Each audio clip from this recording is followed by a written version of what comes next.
French Boss vous est présenté cette semaine par Schema Business School et son programme Global BBA. Le Global BBA, Bachelors of Business Administration, est une voie qui détonne dans le catalogue des programmes Schema.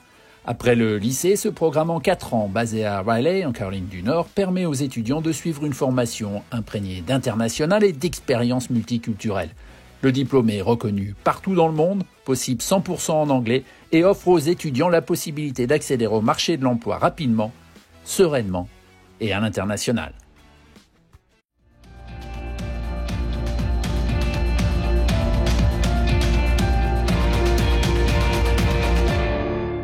Bonjour à tous. La réussite a-t-elle un goût différent selon qu'elle est collective ou selon qu'elle est individuelle? C'est une question quasi philosophique, mais cette question, en tout cas, me semble-t-il, elle s'adapte assez bien à la personnalité de celle qui va être avec nous aujourd'hui pendant une demi-heure dans French Boss. On va la rejoindre à Londres et elle s'appelle Chloé Rulot. Bonjour Chloé.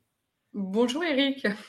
Alors, on reparlera de cette introduction, on verra si elle correspond effectivement à votre personnage, du moins cette question. Et puis, tiens, peut-être qu'à la fin, on vous demandera justement d'y répondre. Est-ce que la réussite individuelle est plus belle que la réussite collective, vu que vous avez connu les deux? Auparavant, vous êtes à Londres, on le voit derrière moi.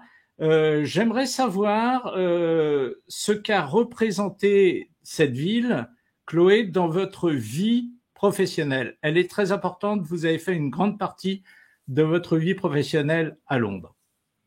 Alors oui, exactement. Ça a été une ville très importante. Ça a été une ville très importante pour moi. Alors moi, j'ai commencé ma carrière en Espagne. Je suis française, hein, bien sûr, comme on peut l'entendre, mais j'ai commencé ma carrière en Espagne, qui pour moi a été un pays aussi très important, qui a eu un gros impact et qui m'a surtout donné cette dimension internationale dans mon travail. Et puis je suis rentrée à Paris, où c'était aussi une ville très importante, puisque c'est la ville où j'ai grandi. Donc là, j'avais quand même tous mes repères. C'était peut-être même plus confortable. Et puis Londres, j'y suis allée pour mon mari qui a été muté à Londres. Et ça a été une aventure qu'on a faite à deux, ensemble, enfin en famille. Et c'est vrai que ça a été quelque chose de très important. La dimension, je dirais que l'approche anglo-saxonne des choses est un petit peu plus, peut-être plus parfois plus dynamique que l'approche plus française. Ce qui a été pour nous, je pense que pour nous, les Français expatriés, c'est génial d'avoir justement cette opportunité de mélanger les deux cultures, notre savoir-faire français, qui est quand même très très important, notre art de vivre, et cette façon de donner une dynamique business anglo-saxonne. Donc ça fait un bon mélange. Chloé, vous êtes à Londres depuis quelques années. Et justement, la ville de Londres, elle est importante pour vous dans la mesure où vous êtes dans l'immobilier, vous passez votre temps à la parcourir, cette ville de Londres, vous la connaissez mieux que personne. Et pourquoi est-ce que vous êtes obligé, d'une certaine manière, de la revendre, de la vendre, cette ville de Londres, hein? Oui, tout à fait. C'est une ville, alors c'est une ville qui est très agréable à vivre, évidemment. C'est une ville qui est très étendue. C'est une ville qui se compose de micro-villes, en fait, dans la ville. Et c'est vrai que c'est une ville où il règne une atmosphère parfois très différente d'un quartier à l'autre. Il y a des quartiers beaucoup plus résidentiels, évidemment il y a des quartiers plus business comme la City, et puis des quartiers où on a beaucoup de maisons, d'autres quartiers où c'est beaucoup d'appartements, d'autres quartiers qui sont faits pour sortir. Tout ça donne une ambiance, des quartiers où il y a plus d'étrangers, des quartiers où il y a plus d'anglais. Donc c'est vraiment une ville très cosmopolite. Très riche, effectivement, on la vend aux étrangers, mais je dirais qu'on n'a même pas besoin de la vendre, puisque il y a quand même énormément d'internationaux qui vivent à Londres. Ouais. Alors moi, Chloé, il y a un truc que j'aime bien, avant de parler de la vie professionnelle des gens et de parler donc de votre dernière création, Cypress Estate, on va en parler tout à l'heure, j'aime bien parler un petit peu des gens eux-mêmes. Et j'ai lu des trucs sur vous qui peut-être donnent des indications sur votre caractère, notamment les gens qui vous ont inspiré. j'en ai relevé deux. Il se trouve que ce sont deux femmes. Il y en a une, c'est Fleur Pellerin, ancien ministre, qui a été ministre dans le digital, qui a été ministre de la culture. Et l'autre, c'est Christine Lagarde. Christine Lagarde, c'est la femme de chiffres, c'est la présidente de la Banque centrale européenne aujourd'hui, après avoir été présidente du FMI. Bref, c'est quelqu'un d'extrêmement rigoureux. Est-ce que ces deux traits de personnalité, la modernité de Fleur Pellerin et le classicisme de Christine Lagarde, fabriqueraient en quelque sorte une Chloé Rulot? Ah, j'espère. Ce serait quand même la meilleure des choses et le plus beau compliment qu'on puisse avoir. Oui, ce sont des femmes très inspirantes. Il y en a beaucoup, mais celles-ci font évidemment partie de mon panthéon, on va dire. Elles sont toutes les deux très modernes. Je pense que c'est des femmes qui ont été très avant-gardistes dans ce qu'elles faisaient. Et je pense que c'est exactement ce qu'on essaye maintenant de faire, en tout cas chez Cypress Estate, c'est d'avoir quelque chose qui soit innovant. Je pense que quand on est entrepreneur, il faut faire les choses un petit peu différemment, sûrement, si on veut se démarquer de ses concurrents. Mais si on peut avoir des choses qui sont innovantes, je pense que là, on arrive quand même dans la clé du succès. Et bien sûr, il faut de la rigueur, parce que sans rigueur et sans discipline et sans travail, on n'arrivera à rien. Alors Chloé, on va avancer petit à petit dans votre vie professionnelle pour arriver donc à cette dernière étape qu'on mentionnait là il y a quelques instants. Vous avez fait des études à l'école du Louvre. Ça traduit quelque chose. Ça traduit le goût, l'amour de l'esthétique, etc. Oui. Et puis vous vendez ou vous louez des appartements. Et ça traduit le goût du business. Quelle est la corrélation, quel est le trait d'union entre les deux, Chloé? Alors, le trait d'union, c'est qu'à l'origine, j'étais à l'école du Louvre, j'ai fait aussi un peu de droit en parallèle. À l'origine, je voulais être commissaire-priseur, tout simplement. J'aime beaucoup l'art, ça a toujours été une passion depuis toujours.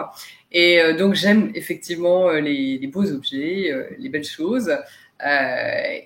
Donc commissaire-priseur, bon, finalement, je me suis retrouvée dans l'immobilier plutôt, on va dire d'un certain standing. Et c'est vrai que ça, finalement, ça correspond très bien. C'était une démarche assez logique.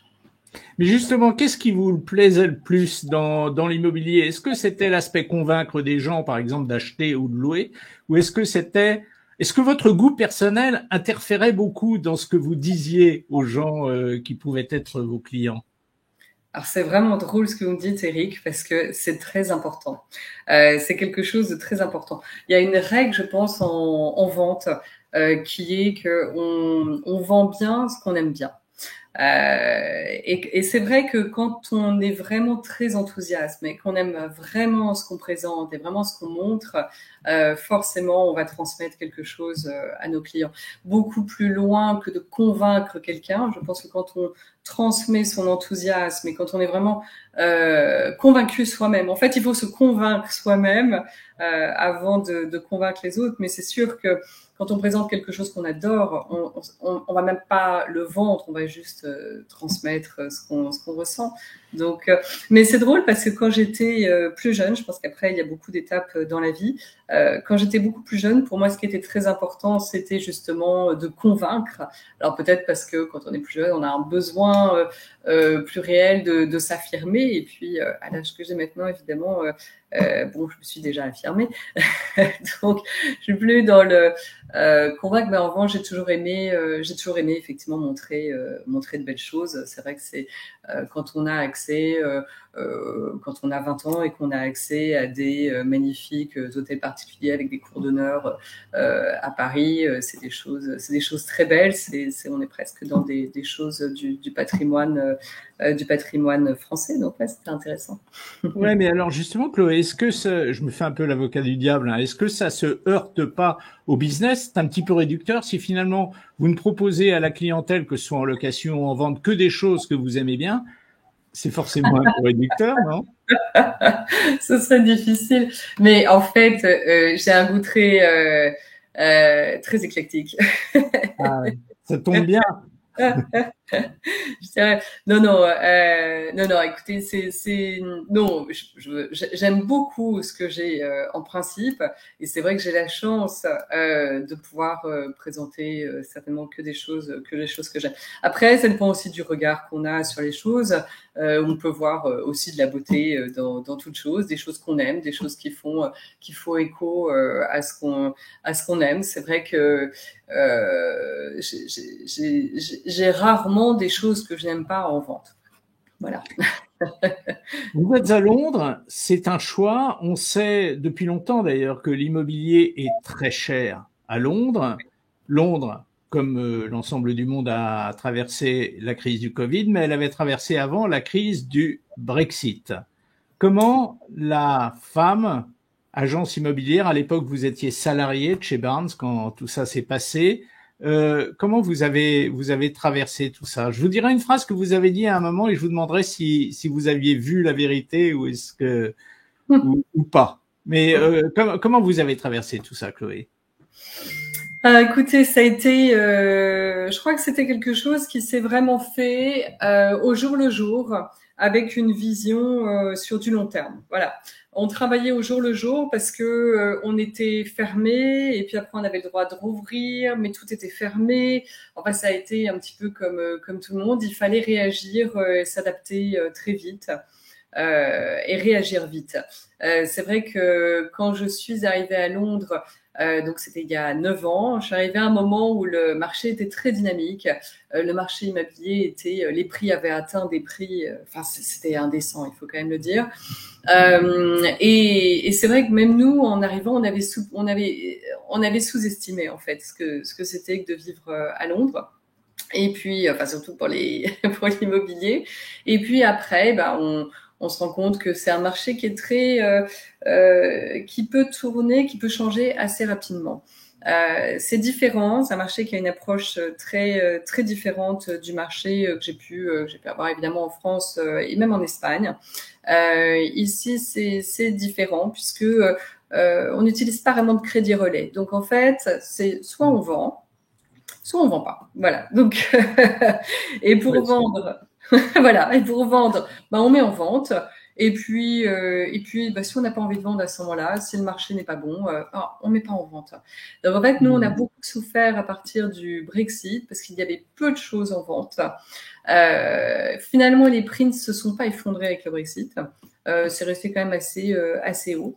Mais il y avait beaucoup moins de transactions puisque les gens se disaient bah on n'est pas obligé de vendre maintenant, on va attendre. Donc il y avait beaucoup moins de transactions parce qu'évidemment tout le monde avait quand même un peu peur de ce qui allait se passer, surtout à Londres où les gens avaient massivement voté en faveur de l'Europe. Donc c'est surtout ça. Bon. Et puis après, quand enfin Boris Johnson a été conforté, donc tout le monde a dit ok, bah maintenant on fait le Brexit, on avance, tout ça fait partie maintenant il faut avancer. Ça a rassuré tout le monde et l'immobilier est reparti. Et à ce moment-là, ça c'était fin 2019. Donc on a vécu début 2020, on a eu 4 mois vraiment où tout le monde était très enthousiaste, il y avait beaucoup d'émulation, c'était vraiment une période très agréable d'ailleurs. Et puis donc ça c'est le moment où moi j'étais chez Barnes, donc on a vécu tout ça, on voyait les gens revenir, enfin c'était fou ce qui se passait à ce moment-là. Et puis d'un seul coup tout s'est arrêté avec bien sûr le lockdown. Et là, tout était fermé, et puis on a eu un lockdown qui a duré très longtemps. Et puis finalement, on se disait bon, qu'est-ce que ça va donner au jour le jour. Voilà, on a une vente qui arrive, génial. La première vente, c'était en plein lockdown, donc on s'est dit ça redonne un peu d'énergie et de se dire bon, tout n'est pas complètement cuit. C'est bon, c'est pas la fin du monde. Et puis on avance, mais je crois qu'il faut rester très positif et dynamique dans ces cas-là, et afin de préparer justement l'après, parce qu'il y aura toujours un après de toute façon. Donc ouais, voilà. Et Chloé, vous l'étiez positive et dynamique en janvier 2020 où vous avez dit, je l'ai lu quelque part ou entendu, je sais plus, que la mauvaise passe de Londres serait de courte durée. Ouais. Alors,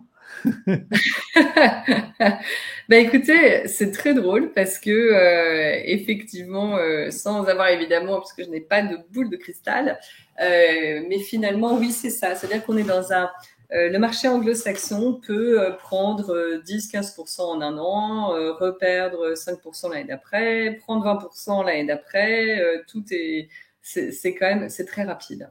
Voilà, les choses évoluent très rapidement. Finalement, 2020 a été plutôt une bonne année comparée aux années qui avaient été plus difficiles, les années du Brexit, donc de 2016 à fin 2019.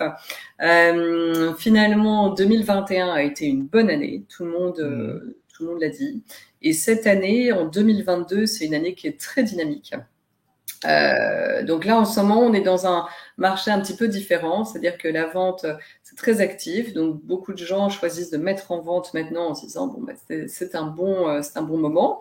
C'est vrai qu'on sait que les taux d'intérêt, évidemment, vont remonter, ils sont en train de remonter. Donc forcément, c'est toujours un moteur où on se dit bon, il vaut mieux acheter maintenant que dans 6 mois ou dans un an, avec tout ce que ça peut entraîner. Et puis à côté de ça, on a le marché de la location. Qui était un marché très très dynamique pendant le Brexit, puisque comme les gens n'achetaient pas, forcément les gens louaient. Comme ils ne savaient pas s'ils allaient rester à Londres ou partir, donc ils étaient en location. Et aujourd'hui, le marché de la location est un marché qui est très actif, mais où il n'y a pas grand-chose, il y a beaucoup moins de choses à vendre. Donc on a maintenant des listes d'attente pour pouvoir trouver, mais de tout, des appartements, des maisons familiales, des choses de toutes sortes. Ouais. Et je vais vous poser une question idiote, Chloé, mais qu'est-ce qui est pour la femme que vous êtes, donc agent immobilier, j'appelle ça comme ça. Si le terme n'est pas celui-là, vous me le direz, hein, n'hésitez pas. Qu'est-ce qui est le plus rémunérateur? Est-ce que c'est de vendre ou est-ce que c'est de louer? C'est idiot comme question, hein. J'imagine, mais c'est vrai que je me la pose.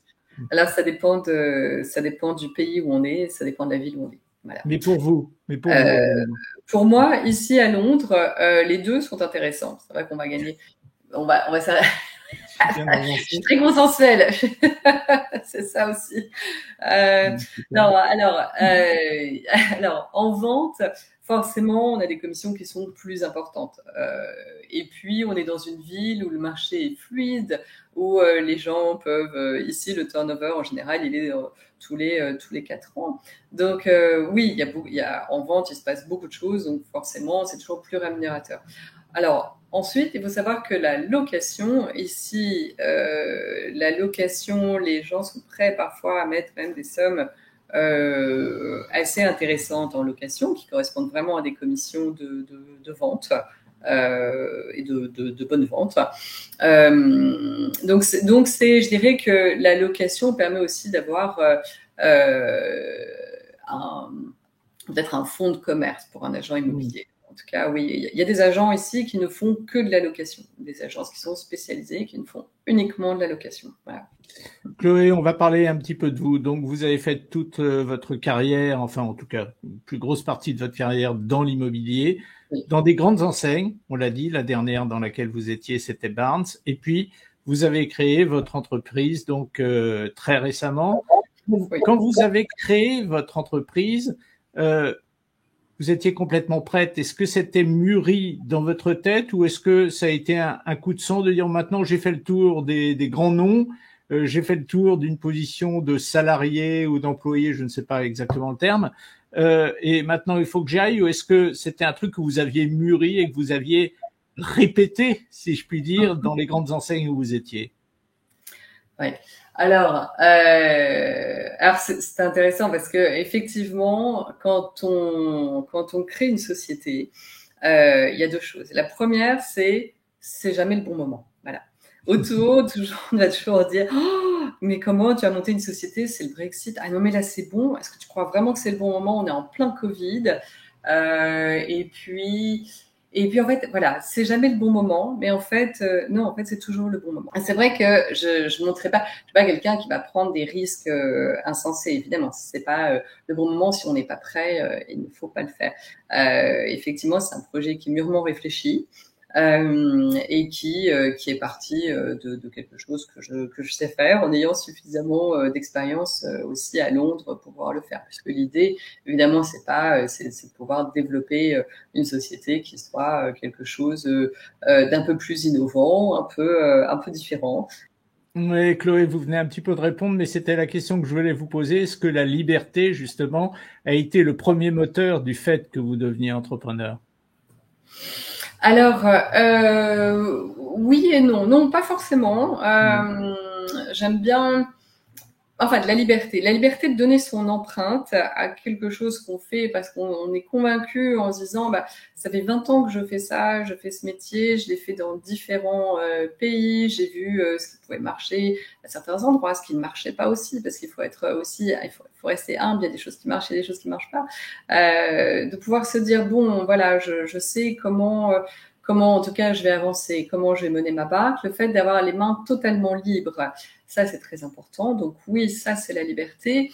Après, les horaires d'entrepreneur, c'est pas du tout des horaires de liberté parce que c'est un travail monstrueux à côté, on peut le dire. Mais voilà, le jeu en vaut vraiment la chandelle. Donc oui, on est plus libre certainement dans ce qu'on fait. Et encore, mais c'est vrai qu'on a des comptes à rendre à soi-même pour l'instant. Bon, après, évidemment, si je me développe plus, j'aurai certainement des investisseurs aussi avec moi. Donc, j'aurai peut-être un petit peu moins de liberté, certainement des comptes à rendre, mais pour l'instant, c'est génial. Alors justement, on va en parler effectivement de ce qu'est Cypress Estate, puisque on arrive dans le money time de cette interview. Donc cette société, vous l'avez créée seule, vous avez mis de l'argent seul dedans, sans associé, racontez-moi. Oui. Alors effectivement, donc c'est la troisième société que je monte. J'ai toujours eu des associés. Là cette fois-ci, j'ai décidé de le faire. C'était un choix de le faire justement sans associé. Tout simplement parce que j'avais vraiment envie de faire quelque chose. Moi, je pense que au-delà du terme associé, c'est plutôt sur s'entourer des bonnes personnes. C'est-à-dire que oui, j'ai créé cette société toute seule, mais à côté de moi, j'ai des personnes déjà qui travaillent avec moi, et puis j'ai aussi des partenaires de travail, donc dans d'autres pays. Donc, qui n'ont pas de part dans ma société, je n'ai pas de part dans la leur, mais en revanche, on travaille main dans la main. Voilà. D'accord. Ça marche bien aujourd'hui, Chloé. Cypress Estate. Si vous avez quelques chiffres, nous, on n'est pas contre le principe.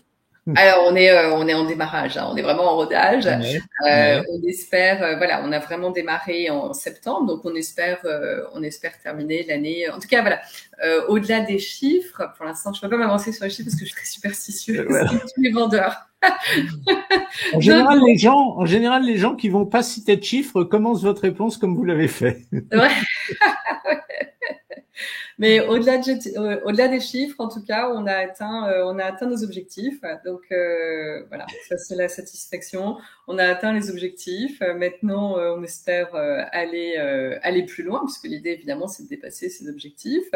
Moi, je suis aussi très modeste sur ce que je fais, donc je pense que d'abord, il faut réaliser ce qu'on a à faire, avoir des bases, des fondations qui sont solides. Et puis, une fois qu'on commence à gagner de l'argent, il faut le réinvestir. Donc, c'est vrai que les premières années d'entrepreneuriat, on est plus dans l'investissement, dans le développement, dans ce qu'on gagne va être réinvesti, évidemment. Je vais pas faire... voilà, il faut rester très terre à terre, mais vous gagnez déjà de l'argent, Chloé. On est quelques mois après, 9 mois après, disons, vous gagnez déjà de l'argent. Oui. Bravo. Merci, c'est gentil. Bon, et alors par rapport à ce que vous gagnez actuellement, vous envisagez à quel horizon de multiplier par combien? On reste un peu dans le flou, mais on donne des éléments. Alors, idéalement, j'espère on devrait pouvoir grossir d'ici la fin 2022, début 2023. Voilà, on va certainement grossir. Là, en ce moment, on va déjà là, on passe, on va dire, dans une phase. On est passé maintenant dans la phase 2 du plan du business plan, tout simplement.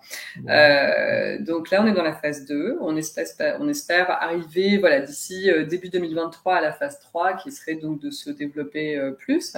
Donc, on espère. La première année, forcément, comparée à la deuxième, elle est un petit peu différente. La première année, bon, on est un peu et puis la deuxième année, on espère certainement, enfin, peut-être pas doubler, mais presque doubler notre chiffre d'affaires, oui, bien sûr. Et avec cette envie de rester seul ou éventuellement, selon la conjoncture et l'accélération des résultats, faire appel à de nouveaux investisseurs dans votre société? Oui, ça c'est possible. Voilà, ce serait certainement la prochaine étape dans le développement, mais il faut évidemment qu'on ait. C'est pas évident de trouver la même vision des choses. J'ai effectivement quelqu'un en tête, voilà. Mais effectivement, oui, c'est quelque chose où on espère pouvoir se développer et passer à une vitesse d'accélération. Voilà. Ou enfin, on le verra. Voilà. Est-ce qu'aujourd'hui vous êtes en concurrence avec les précédentes enseignes pour lesquelles vous avez travaillé? Vous avez parlé de Barnes, d'autres. Est-ce que vous êtes en concurrence véritablement?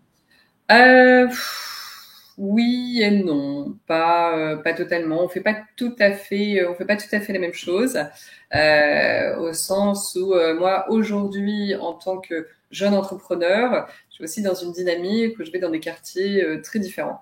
Des quartiers, alors évidemment, je suis française, donc forcément, les Français sont toujours ma clientèle première. Et puis, je connais quand même pas mal de Français et de par mon expérience professionnelle aussi, ça m'arrive de retrouver des clients ici qui viennent me voir, qui étaient des clients que j'ai eus parfois à Paris il y a 10 ans, il y a 15 ans. Donc, oui, c'est assez sympa. Parfois, j'ai d'autres clients qui me donnent des choses qu'ils avaient parce qu'on a travaillé ensemble pendant parfois 10 ans. Donc, ils m'ont donné leur appartement à Paris, qui m'appellent, qui me disent oui, Chloé, vous faites plus, évidemment, vous êtes plus à Paris, mais et ça, c'est sympa. Ça fait partie des satisfactions qu'on peut avoir. C'est toujours de garder un lien fort avec nos anciens clients. Donc, oui, pardon, vous me dites. Non. Je voulais vous parler du fait que vous travaillez surtout dans la résidence secondaire. Vous me disiez que vous aviez beaucoup de Français dans votre portefeuille de clientèle. Les Français achètent des résidences secondaires à Londres, ou est-ce que les Français qui achètent à Londres, ce sont plus des résidences principales? Oui. Alors, la résidence secondaire, ça va vraiment être en dehors de l'Angleterre. À Londres, on va avoir 90% de nos clients en fait, beaucoup de personnes qui sont à Londres sont soit des Anglais. Moi, en fait, quasiment tous mes clients sont des internationaux. J'ai aussi des Français, évidemment. Donc, parfois, je dois être en concurrence, mais assez rarement avec les anciennes sociétés où j'étais, parce que moi, j'essaie vraiment de travailler. Je suis plus dans un milieu, en plus, international dans ma vie privée. Donc, en fait, on va dire, la plupart de mes clients sont soit anglais, soit internationaux. Donc, là, par exemple, hier, on a une vente qui vient juste de se faire hier, qui a été completion hier, avec un vendeur qui est anglais. Les acheteurs sont turcs. Et puis la semaine dernière, on avait une autre vente qui a été faite avec un vendeur français cette fois-ci, et les acheteurs qui sont polonais. Et en fait, toutes ces personnes sont déjà des gens qui sont résidents à Londres, voire qui ont quasiment déjà le passeport aussi anglais. Donc des internationaux, mais qui sont depuis longtemps à Londres. Voilà, ça va être on va être plus dans cette clientèle. Après, on a évidemment les Français qui sont des internationaux aussi. Et puis après, on a 10% de personnes qui habitent en dehors de l'Angleterre. Et ces gens-là vont chercher à acheter soit un investissement, soit quelque chose qui va être aussi pour leurs enfants, parce qu'il y a quand même beaucoup d'étudiants à Londres. Même Brexit, pas Brexit, les gens viennent toujours étudier à Londres. Quand même, on a des très très bonnes universités, très bonnes écoles. Donc forcément, ça attire quand même des gens du monde entier. Donc forcément, on a des gens qui cherchent à acheter. Donc c'est un investissement, ils vont loger leurs enfants et en même temps, ils font un investissement financier, puisque évidemment à Londres, c'est toujours intéressant. Ça fait partie des valeurs sûres en immobilier. On se dit bon, Londres, oui, Londres, c'est Londres. Et Londres, après le Brexit, a montré qu'elle restait toujours attractive. Et puis, qu'est-ce qu'on a encore? On a aussi les personnes à Londres, et puis les Anglais, parce que les Anglais aiment beaucoup voyager. Les Anglais sont quand même dans beaucoup de pays, ils voyagent beaucoup, et donc ils achètent aussi beaucoup de choses. Alors, notamment en France, forcément, ils achètent en Espagne forcément, donc on est même au Maroc, donc voilà, on est plutôt au Portugal aussi, voilà, dans ce genre de résidence secondaire. Donc ça, c'est vraiment quelque chose qu'on est en train de développer, qui fait partie de la phase 2 du business plan, on va dire, et qui est vraiment plus qu'en rodage maintenant, voilà. Chloé, il me reste, on a bien avancé là, il me reste deux questions à vous poser. La première, c'est qu'en préparant cette émission, j'ai vu une émission dans laquelle vous étiez invité en France, présentée par un journaliste français, et dans laquelle vous évoquiez un fonctionnement que j'ai pas très bien compris, qui repose sur le partage, d'après ce que j'ai compris. Vous avez un mode de fonctionnement particulier. Est-ce que vous êtes capable de l'expliquer en 45 secondes, 1 minute max? Alors ça, c'est un partenaire avec lequel je travaille, qui a une société que je trouve très intéressante, et qui d'ailleurs depuis les confinements fait vraiment sens. C'est de pouvoir acheter à entre 4 et 6 familles, d'acheter une résidence secondaire. Ce qui est déjà, ce qui permet évidemment de diminuer les coûts, ce qui permet d'avoir un service un peu un service d'hôtel, et qui est dans la résidence secondaire. C'est aussi une jeune société, mais c'est c'est une chose dans laquelle je crois beaucoup. Mais ça, effectivement, c'est moins mon business, mais c'est un de mes partenaires, oui, bien sûr. En tout cas, c'est très novateur. Je vais vous poser la dernière question qui revient à ce que je vous disais au début. Vous m'avez dit que ça marchait, que vous aviez les plus grands espoirs, donc pour Cypress Estate. Est-ce que la réussite, elle se savoure différemment du fait qu'elle est solitaire ou qu'elle est collective. Et en l'occurrence, je parle de la réussite solitaire que vous êtes en train de vivre, Chloé. Alors, elle n'est pas du tout solitaire. Elle est... Elle est solitaire pour le moment, puisque effectivement la société c'est la mienne, mais c'est vraiment c'est un travail d'équipe, puisqu'on a justement ces partenaires avec qui on travaille. Donc c'est vraiment une réussite. C'est un travail d'équipe, c'est un travail de partenariat. Sans mes partenaires, ce serait sûrement moins bien. Donc non, ça se savoure collectivement, et je pense que tout seul, 2 têtes valent mieux qu'une, 5 têtes valent mieux qu'une, et 10 têtes valent encore mieux qu'une, voilà. Mais il faut à condition que tout le monde amène, on va dire, sa pierre à l'édifice. Bravo. C'est une belle chute, Chloé. On a été content de nous entretenir avec vous aujourd'hui. Bonne chance pour la suite. Hein. Oui, merci. Merci Eric. Merci de m'avoir invité. C'était vraiment une joie de vous retrouver sur un autre plateau. Merci beaucoup Chloé, et bonne continuation. À bientôt. Merci beaucoup. À bientôt. Au revoir.